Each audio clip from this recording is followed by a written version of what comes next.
신년 특별 새벽기도에 오신 여러분을 환영합니다. 우리 함께 찬송하면서 주님 앞에 새벽기도로 나가겠습니다. 찬송가 539장, 563장 찬송 드리겠습니다.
늘은 미리 보시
나를 사랑하시고 나의 죄를 다 씻어 하늘 문을 여시고 들어가게 하시네. 날 사랑하신 날 사랑하신 날 사랑하신 성령의 쓰였네.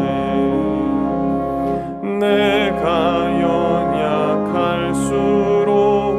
더욱 귀히 여기사 높은 보좌 위에서 낮은 나를 보시네.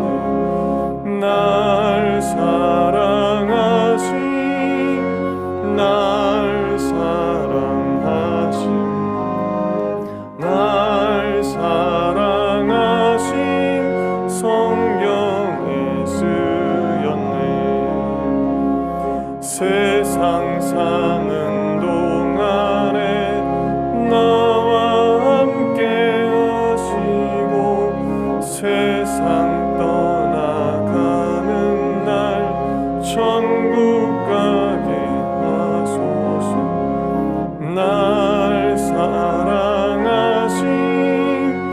날 사랑하신 날 사랑하신 성경에 쓰였네.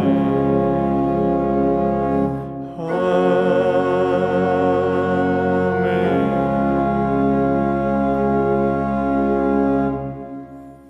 우리 조용히 묵도하심으로 신년 특별 새벽 기도의 넷째 날 예배를 시작하겠습니다.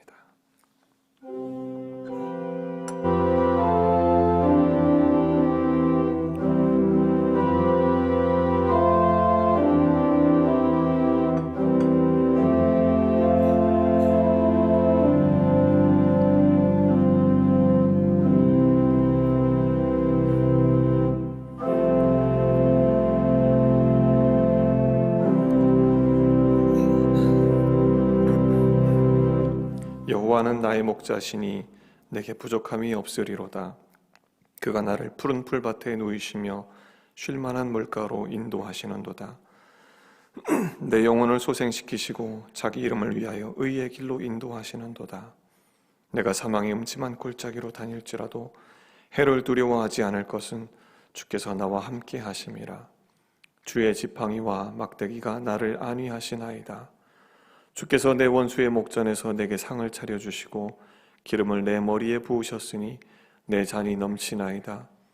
내 평생에 선하심과 인자하심이 반드시 나를 따르니 내가 여호와의 집에 영원히 살리로다. 아멘.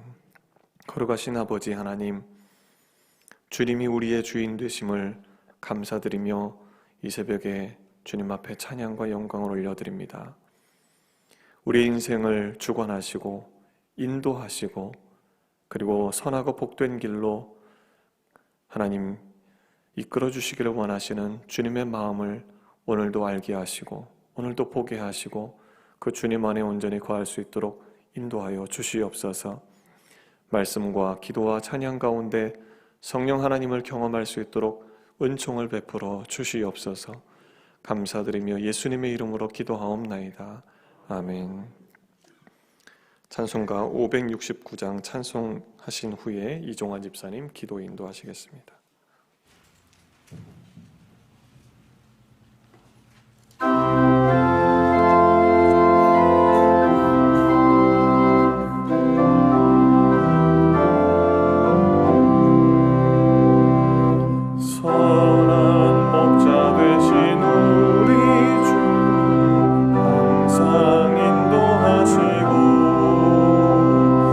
푸른 풀밭 좋은 곳에서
사랑과 은혜가 충만하신 하나님 아버지, 새벽을 깨워 기도할 수 있도록 건강과 믿음을 주셔서 감사합니다.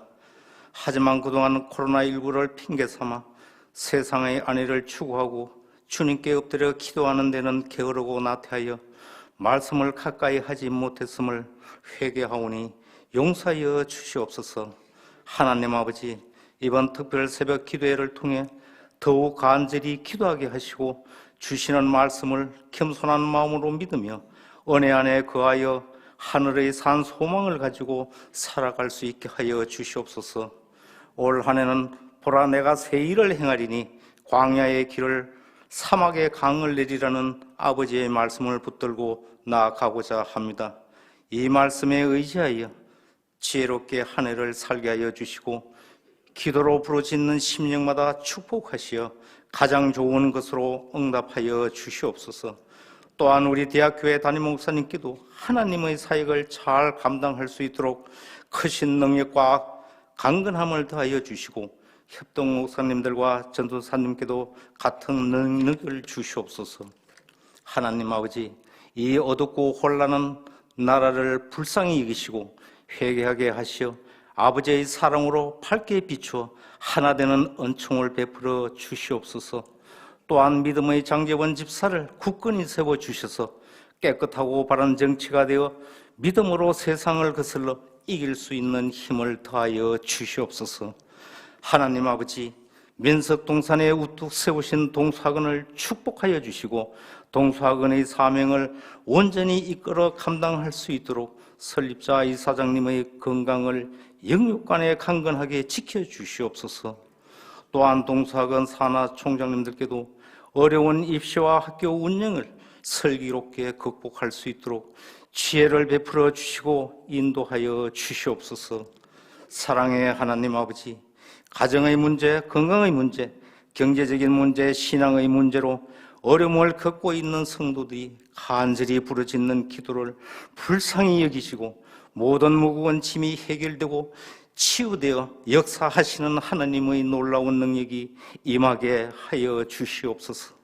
이 시간 단위에 서시는 목사님을 성령께서 붙들어 주셔서 하나님 말씀을 대언하실 때 성령의 놀라운 역사가 일어나도록 도와주시옵소서. 이 모든 말씀 예수님 이름으로 기도드립니다. 아멘.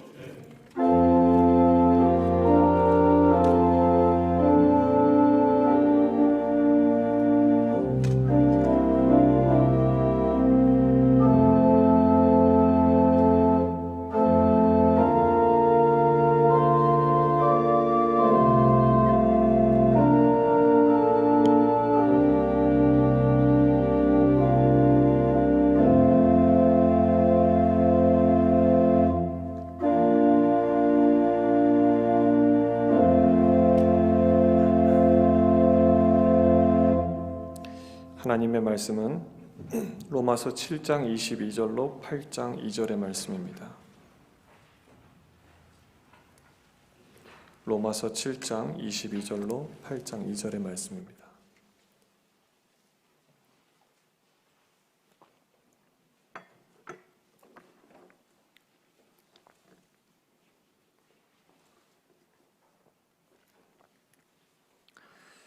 제가 말씀을 봉독하겠습니다. 내 속사람으로는 하나님의 법을 즐거워하되 내 지체 속에서 한 다른 법이 내 마음의 법과 싸워 내 지체 속에 있는 죄의 법으로 나를 사로잡는 것을 보는도다. 오호라, 나는 곤고한 사람이로다. 이 사망의 몸에서 누가 나를 건져내랴. 우리 주 예수 그리스도로 말미암아 하나님께 감사하리로다. 그런즉 내 자신이 마음으로는 하나님의 법을, 육신으로는 죄의 법을 섬기노라. 그러므로 이제 그리스도 예수 안에 있는 자에게는 결코 정죄함이 없나니 이는 그리스도 예수 안에 있는 생명의 성령의 법이 죄와 사망의 법에서 너를 해방하였음이라. 아멘.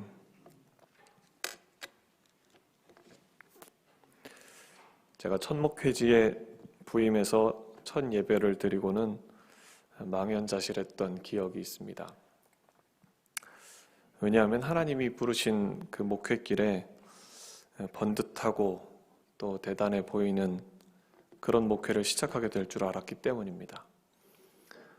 그런데 첫 목회지는 제 예상과는 정반대의 환경에서 목회를 하게 되었습니다.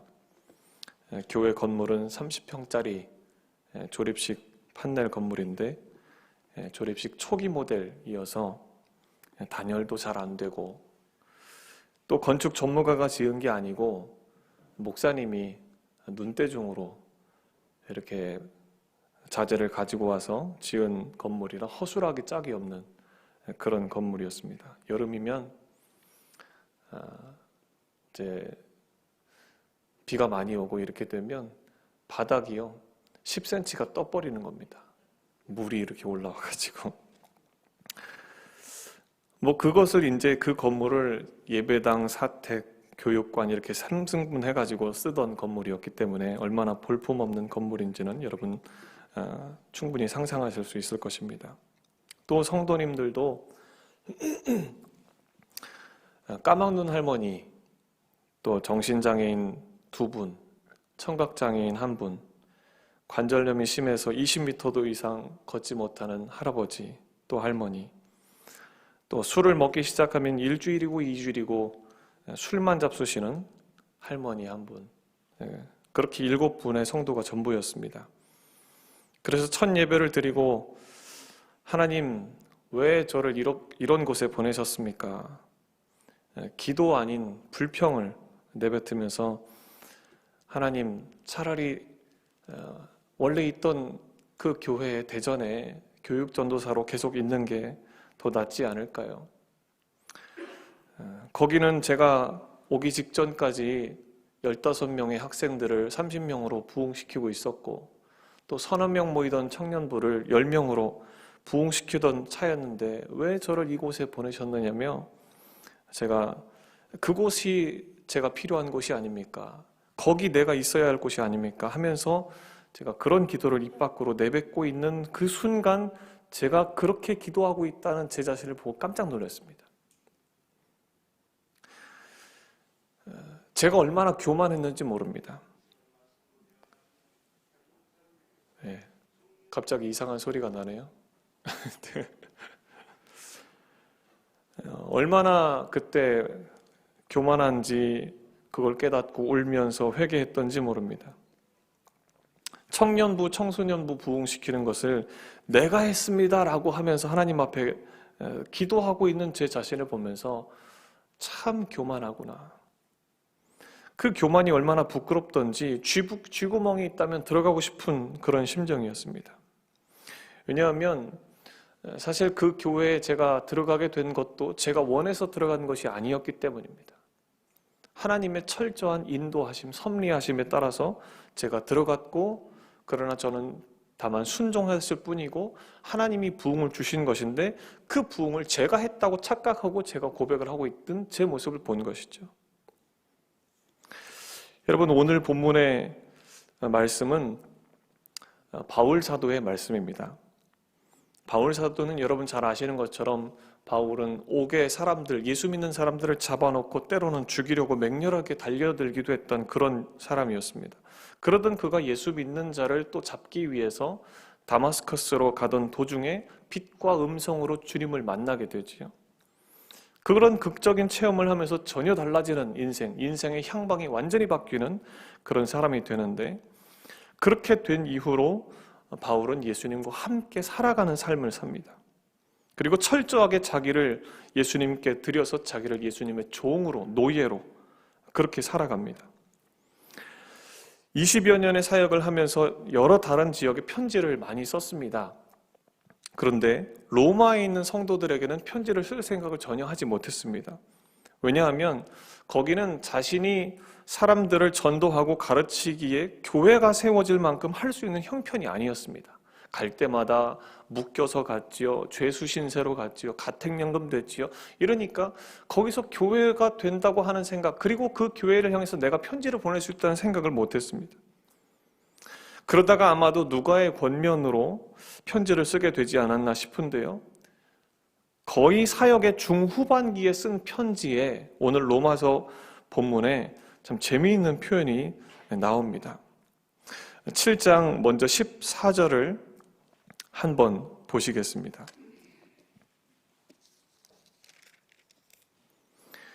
우리가 율법은 신령한 줄 알거니와 나는 육신에 속하여 죄 아래 팔렸도다. 여러분, 바울이 지금 나는 육신에 속하여 죄 아래 팔렸도다 이렇게 얘기를 하고 있습니다. 근데 학자들은요 이렇게 말합니다. 이건 바울의 회심 전의 상태를 말하는 것이다. 그런데 반론이 만만치 않습니다. 회심하지 않은 사람이 어떻게 내적인 갈등을 이렇게 격렬하게 느낄 수 있느냐, 그런 얘기를 합니다. 죄에 팔려있는 존재, 이런 표현은요 이미 팔렸고 현재 팔린 상태로 살고 있음을 의미합니다. 그리고 여기에 사용된 육신은 이 사륵스라는 단어를 쓰는데, 일반적으로 사용하는 육적인 사람, 그러니까 죄에게 사로잡혀 사는 육적인 사람이라는 이 사륵스보다도 훨씬 더 강력한 어조인 사르키노스가 쓰였습니다. 더 심각한 상태라고 말하는 것이죠. 근데 계속해서 7장 15절을 보시면 내가 행하는 것을 내가 알지 못하노니 이렇게 말합니다. 행하는 일은 현재 시제로 현재 진행 중인 것으로 봐서 바울이 지금도 겪고 있는 문제라고 봐야 됩니다. 여러분, 바울이 로마서를 쓸 때 바울 사역의 중기 아니면 거의 말기에 접어들었다, 그런 말씀을 드렸는데, 그런 시점에서 바울이 지금 굉장히 뼈아픈 고민거리를 진솔하게 토로하고 있는 것입니다. 내가 하는 일은 도무지 내가 알 수가 없습니다. 이 세번역으로는 그렇게 됩니다. 자기가 지금 하고 있는 행동을 이해할 수 없다고 하는 거죠. 그리스도인 안에 내적인 분열이 일어나고 있습니다. 지금 자기가 하는 일이 있고 그것을 이해하지 못하는 자아가 따로 존재하기 때문이다 하는 말입니다. 행하는 일은 현재 시대로서 진행 중인 동작인데, 알 수 없다는 고백은 이미 떠났으나 아직 이르지 못하는 존재들이 느끼는 고통입니다. 그러니까 원함은 육신의 욕망을 떠나는 것이지만 행함은 그리스도 안에서 새 생명으로 사는 것이죠. 그런데 원함이나 이 행함이나 이게 이어지지 못해서 거기서 오는 자아 내부에서 심각한 균열, 갈등이 일어나고 있다는 것이죠. 이게 도대체 이해가 안 된다고 하는 말을 하고 있는 것입니다. 7장 18절 20절에 계속 얘기하는 것이 내 속 곧 내 육신에 선한 것이 거하지 아니하는 줄을 아노니, 원함은 내게 있으나 선을 행하는 것은 없노라. 이게 내 맘대로 안 된다, 이런 말입니다. 여러분, 혹시 연애하시면서 혹시 이런 경험이 있으셨는지 모르겠습니다. 한 사람은 순진남이고요, 한 사람은 제비남인데 그 사이에 한 여자가 껴 있습니다.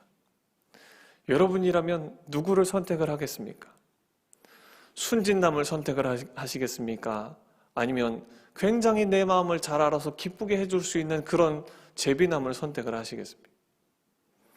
지금 여기 바울의 이야기를 조금 이렇게 비유로 보자면 그 사이에 껴있는 여자와 같은 그런 모습입니다. 무엇을 어떻게 선택해야 될지 모르겠습니다. 원하는 바 선을 행하지 아니하고 도리어 원하지 아니하는 바 악을 행한다, 이러면서 원하지 아니하는 그것을 하면 이를 행하는 자가 내가 아니고 내 속에 거하는 죄다. 한쪽 마음은 이렇게 가고 있고 한쪽 마음은 이렇게 가고 있다, 이 말입니다. 여기서 나는 선을 행하기 원하는 자아이고 자기가 싫어하는 죄에서 벗어나고자 하는 자아입니다. 그리고 7장 25절에 보면 이제 넘어가서 이런 표현을 합니다. 하나님께 감사한다.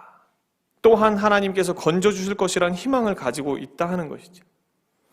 여러분, 이런 관점에서 보면 이 사람은 분명히 하나님 안에 있는 사람입니다. 이들은 믿음으로 의롭다함을 받고 하나님 안으로 옮겨진 사람들이고, 여기에 해당되는 사람들은 하나님이 원하시는 선한 열매를 맺고자 애쓰는 사람입니다. 그런데 안타깝게도 그 열매가 제대로 맺히지 않아서 괴로워하는 사람인 것이죠. 바울의 이야기를 한번 들어보십시오. 7장 18절에 보면 내 속 곧 내 육신에 선한 것이 거하지 아니하는 줄 아노니 나는 욕정에 매인 존재다, 이렇게 얘기합니다. 그리고 7장 5절에 보면 죄의 정욕이 우리 지체 중에 역사하여 우리로 사망을 위하여 열매 맺게 하였다. 그렇게 말합니다. 바울은 자신의 그런 상태를 내 속 곧 내 육신에 선한 것이 거하지 아니하는 줄, 내가 안다, 나도 알고 있다, 이렇게 얘기하면서 괴롭다는 표현을 하는 거죠. 지금 여기서 18절에서 원함이라고 하는 것은 계속 원하는 것이란 뜻입니다. 계속 원하는 것이다. 자신 안에 선을 행하고자 하는 끊임없는 열망이 있다는 고백이죠. 그럼에도 불구하고 그걸 실행할 수 없도록 하는 어떤 존재가 자기 안에 있다 하는 것이죠.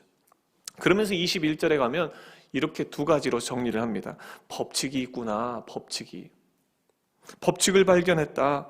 하나는 하나님의 법이고 또 하나는 다른 법은 마음의 법, 죄의 법이다. 사망의 법이다. 그 법 사이에서 내가 이 법과 법이 대립하고 있는 그 사이에서 내가 굉장히 괴로워하고 있다. 아까 말씀드린 대로 순정남과 제비남 사이에 있는 그 여인을 말하는 것이죠. 여러분, 마치 이것은 어거스틴은 이런 것이라고 얘기를 했습니다. 쇠사슬에 매인 채로 오래 생활을 하다 보니까 쇠사슬을 풀어주어도 그 말뚝 주위를 떠나지 못하는 어떤 짐승 같은, 맴맴 도는 그런 짐승 같은 그런 존재와 같다는 겁니다. 그리스도를 알아요. 예수님을 압니다. 알고 난 후에 그렇지만 그 옛 습관, 그 젖은 그 육신의 갈등, 하나님을 아는 그 영혼과 그 내 습관이 갈등을 맺으면서 계속 이런 그 갈등의 과정을 겪는 것이라는 것이죠.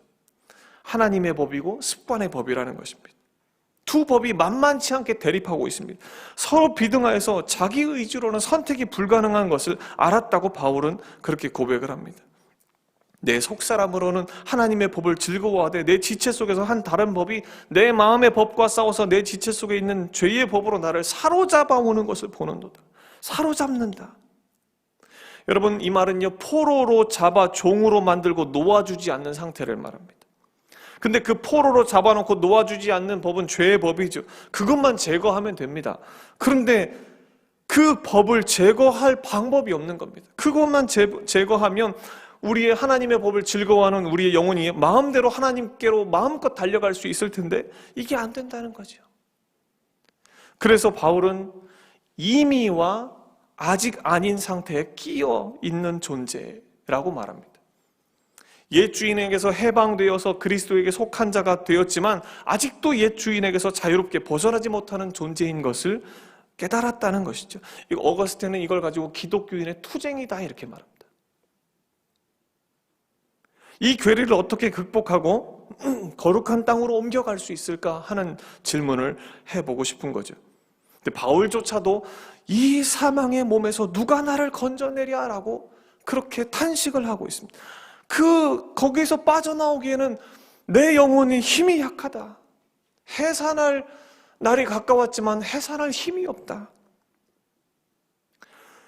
여러분, 그렇다고 해서 이것이 두 주인을 섬기는 것은 아닙니다. 옛 주인에게 종살이하던 자아는 십자가에서 그리스도와 함께 죽었고 이제는 새 주인 안에서 태어난 존재입니다.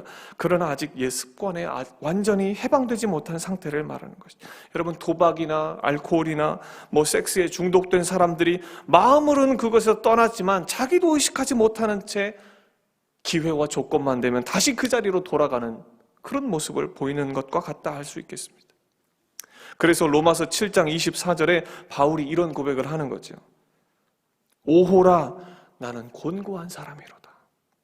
이 사망의 몸에서 누가 나를 건져내랴. 여러분, 여기서 곤고라는 단어는 새 번역에서는 비참하다 이렇게 번역을 했어요. 비참하다. 내가 내 자신을 보니까 너무너무 비참하다. 엊그제 신방에서 만난 우리 교회 사업가 한 분은 자기 자신이 지금으로부터 한 4년 전 사업을 이렇게 크게 하셨는데 연 매출 70억씩 그렇게 올리셨다는 거예요. 그런데 뭐라고 표현하냐면 그때 그 시절이 참 비참하다. 그렇게 말을 하는 겁니다. 그때 그 시절이 참 비참했다는 겁니다. 무슨 말인가 했더니 4년 이후로는요, 그 4년 전부터는 주님과 함께 주님의 인도하심을 따라서 주님께 기도하면서 주님의 도우심이 아니면 할 수 없다는 그런 고백으로 기도하면서 일을 해오고 계시는데, 그전에는요, 물론 교회를 다녔지만, 예수를 믿었지만 전혀 그렇지 않았다는 겁니다. 그때는 돈 잘 벌고 그리고 헌금 내는 게 자기 의였다는 거예요. 자기 자랑이었고, 내가 이만큼 한다, 내가 이만큼 버는 사람이다, 이것으로 꽉 차가지고 지금 돌아보니까 그때 얼마나 비참한 존재의 상태였는지 모른다, 이런 고백을 하는 겁니다. 헌금하는 것조차 내 자랑이었다, 내 의였다, 이런 고백을 하는데요, 참 감동이 되더라고요.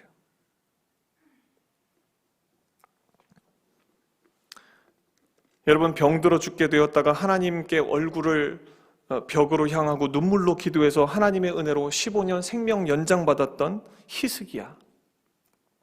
여러분, 우리가 기도의 사람이라고 히스기야의 기도를 본받자 이런 얘기를 하지만, 그렇게 연장받은 히스기야가 이후에 당시 신흥국이었던 바벨론에서 사절단이 왕의 병문안을 왔다 이렇게 하니까요, 히스기야가 거기서 들떠버립니다.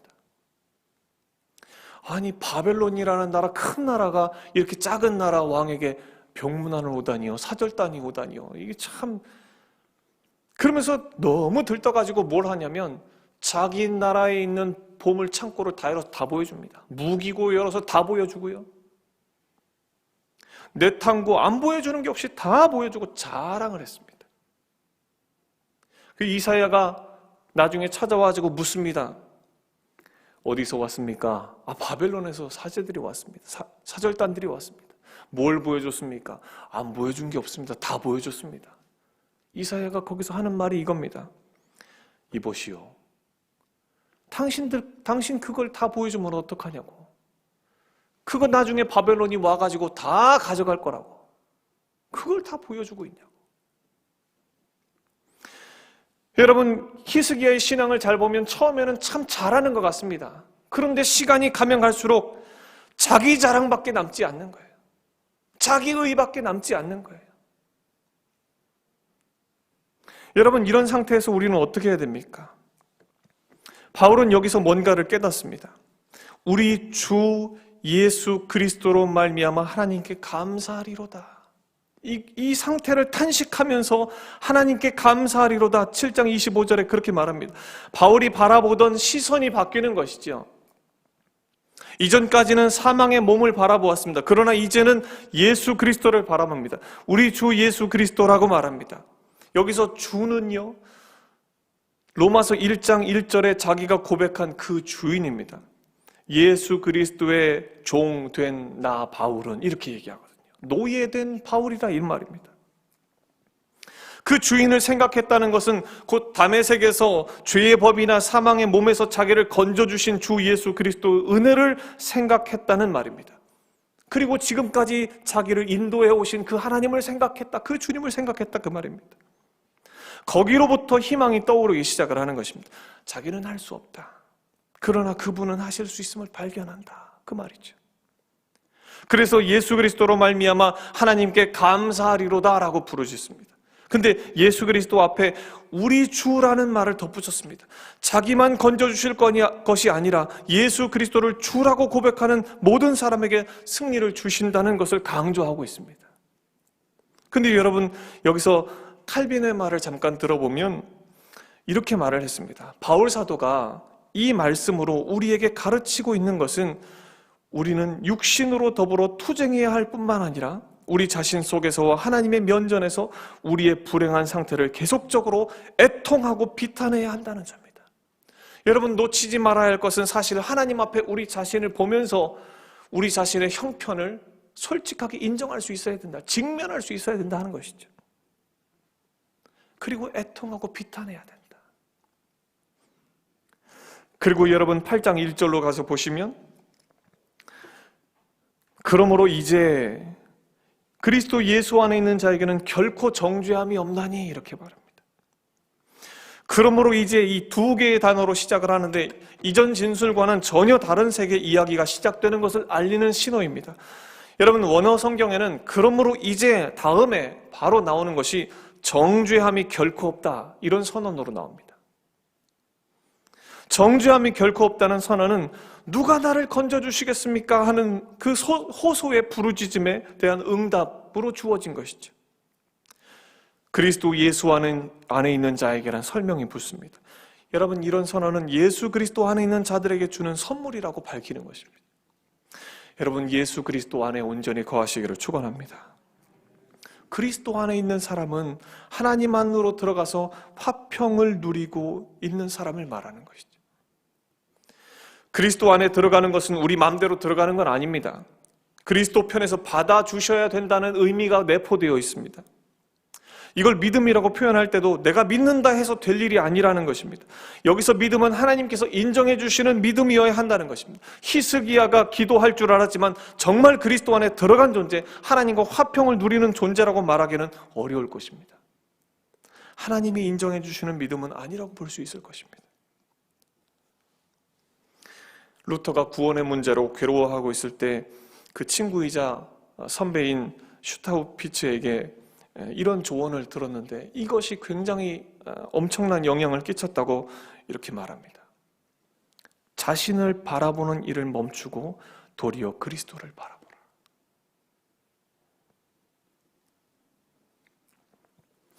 아까 말씀드렸던 신방 때 만났던 사업가분이 이런 말씀을 하시는 겁니다. 요즘 매일 아침마다 1시간 30분씩 산을 타면서 말씀을 듣고 기도하는 시간을 갖는다는 것입니다. 여러분, 사업하는 사람은 굉장히 바쁩니다. 밤 늦게까지 일 처리하고 집에 들어가면 녹초가 되죠. 근데 아침 일찍 또 일어나가지고 1시간 30분이라는 시간이 얼마나 귀합니까? 그 시간을 꼬박꼬박 매일 내면서 말씀을 듣고 기도하는 시간을 꼭 갖는다는 것입니다.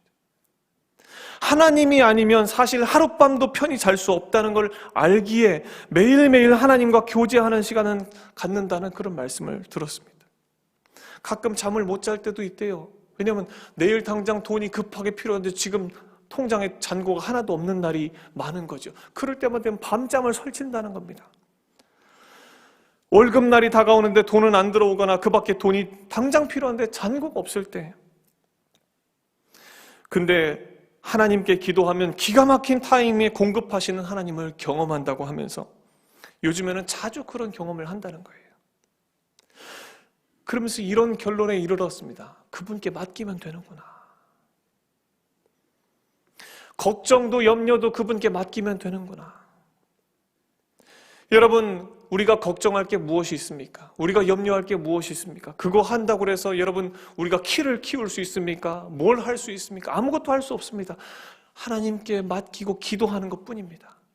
우리가 하나님의 자녀이기 때문에 하나님께 맡기고 하나님 바라보고 주님 바라보고 기도하면 되는 줄로 믿습니다. 자신을 바라보는 일을 멈추고 그리스도를 바라보라는 것이 바로 이런 것입니다. 정죄함이 없다는 선언은 마음의 법과 싸우는 사람들에게 죄에 집착하지 말고 당신을 죄의 노예에서 해방시켜 주신 그리스도를 바라보라는 명령과 같습니다. 여러분요, 죄와 싸우면요, 싸울수록 죄의 사슬이 더 옥죄입니다, 우리를. 그러나 그리스도를 바라보면 죄에서 풀려나게 되는 줄로 믿습니다.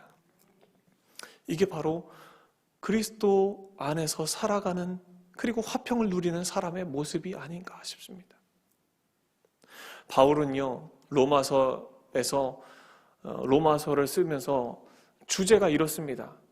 그리스도 안에 있는 자가 어떻게 하나님과 화평을 누릴 수 있을까? 이게 주제입니다. 믿음으로 의롭다함을 얻은 자가 어떻게 하나님과 화평을 얻을 수 있을까? 여러분, 주님을 바라보는 것이 화평을 얻는 비결인 줄로 믿습니다. 우리 자신을 바라보기보다 하나님 앞에 우리 자신의 그 연약함을 탄식하고 그리고 나서 주님을 바라보는 그 믿음. 여러분, 그렇게 주님 앞에 나아가면서 주님을 끝까지 바라보고 주님 안에서 평화를 누리는, 화평을 누리는 저와 여러분 되시기를 예수님의 이름으로 축원합니다. 기도하겠습니다. 우리 함께 이 시간 찬송 한 장 부르시면서요, 세 가지를 같이 기도하기를 원합니다. 먼저 하나님 앞에 우리의 처지를 애통해하는 저희들의 심령이 되게 하옵소서. 그리고 죄에 끌리고 넘어지는 형편, 우리의 처지를 하나님 앞에 애통해야 하는 저희들 되게 하옵소서. 그리스도 안에 온전히 들어가기를 원하는 우리의 마음 되게 하옵소서. 주님이 우리를 받아주시옵소서. 그리고 나를 바라보지 않고 주님을 바라보는 믿음 되게 하옵소서. 우리 세 가지를 놓고 같이 기도하시기 전에 우리 찬송, 괴로울 때 주님을 바라보라, 우리 찬송 부르겠습니다.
기도하겠습니다. 하나님 아버지, 우리의 연약한 처지, 우리의 형편없는 처지를 주님 앞에 애통해하며 고백합니다. 하나님, 넘어지고 그리고 유혹에 끌리는 하나님, 그런 형편에 처한 우리의 죄된 모습을 주님 앞에 고백합니다. 오호라, 나는 곤고한 사람이로다. 누가 이 사망의 몸에서 나를 건져내리라. 하나님, 우리의 형편, 우리의 사정, 하나님, 우리의 상황, 하나님이여, 이 형편, 이 곤고한 상황에서, 이 비참한 상황에서 하나님, 누가 우리를 건져내겠습니까? 아버지 하나님, 우리를 불쌍히 여겨 주시옵소서. 긍휼히 여겨 주시옵소서. 하나님, 우리가 그리스도 안에 온전히 들어가기를 원합니다. 정말 하나님 안에 온전히 들어가기를 원합니다. 주님이 받아주시기를 원합니다. 주님이 우리를 용납하여 주시기를 원합니다. 하나님, 주님, 주 예수 그리스도 안에 감사하는 바울의 고백처럼 하나님, 우리가 주님 앞에 나가는 그런 믿음 되게 하여 주시옵소서. 나를 바라보지 않고 주님을 바라봅니다. 주님을 끝까지 기대하는 믿음, 주님께 엎드려서 우리의 형편, 우리의 사정을 고르는 믿음, 하나님, 그런 믿음으로 서게 하여 주시옵소서. 오 주님 아버지 하나님, 성령 하나님께서 온전히 인도하여 주시옵소서. 우리의 형편과 사정을 주님 앞에 고백하게 하옵소서. 하나님, 주님 도와주옵소서. 하나님이여, 주님, 우리 개인의 형편과 우리의 사정, 하나님, 우리 교회의 형편과 우리의 사정, 하나님 앞에 다 내어놓고 주님 앞에 나아가는 우리가 되게 하옵소서. 아버지 하나님이여, 주님, 기도는 할 수 있습니다.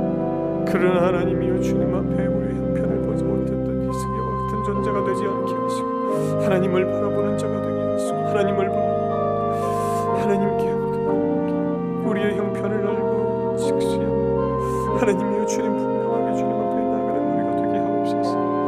하나님, 인도하여 주시옵소서. 성령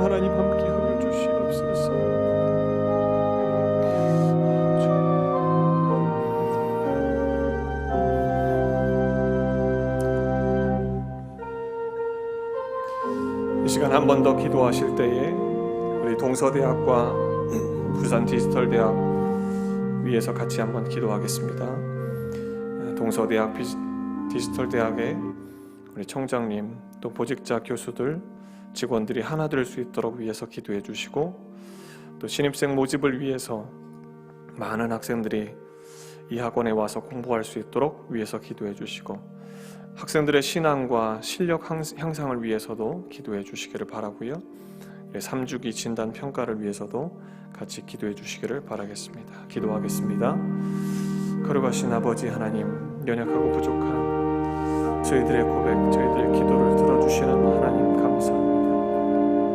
우리의 연약함을 주님 받으시고 우리의 추함을 주님 받으시고 하나님 있는 모습 그대로 주님 받으십니다. 하나님 앞에 나아가는 하나님을 기도하는 당신의 종들, 주님 안에 거하는 당신의 자녀들, 하나님 앞에 서도록 인도하여 주옵소서. 하나님 동서대학과 부산 디지털대학을 주님 붙잡아주시고, 하나님이여 주님 동서대학, 하나님 총장, 하나님이여 디지털대학 총장, 창제국 총장, 영상 총장, 은혜를 베풀어 주시고, 하나님이여 보직자와 교수, 하나님 직원들이 하나 되어서 한 몸 되어서 주님 앞에 아버지 일할 수 있도록 인도하옵소서. 하나님이여 주님 신입생, 하나님이여 주님 하나님이여 주님, 저들이 하나님이여 공부할 때 저들의 신앙이 하나님 앞에 세워지게 하시고, 그리고 아버지 하나님이여 실력 향상이 있을 수 있도록 주님 인도하여 주시옵소서. 아버지 붙잡아 주시옵소서. 주님, 저들이 하나님 앞에 바른 신앙으로 세워져서 하나님의 뜻을 이룰 수 있도록 주님 인도하여 주시옵소서. then 아버지 하나님이여 주님, 동서대학의 3주의 진단 평가를 아버지 기다리고 있습니다. 하나님 붙잡아 주옵소서. 은혜를 베풀어 주옵소서. 하나님 앞에 하나님이여 주님 선한 결과 얻을 수 있도록 주여 주님 앞에 기도하는 당신의 종들을 기도하고 응답의 역사가 있도록 인도하여 주시옵소서. 최선을 다하고 수고하는 당신의 종들을 기억하시고, 하나님이여 저들의 기도 가운데 주여 함께하여 주시기를, 주여 아버지 은혜 베풀어 주시기를 간절히 주님 인도하여 주시옵소서. 아버지 역사하여 주시옵소서. 주님 감사합니다.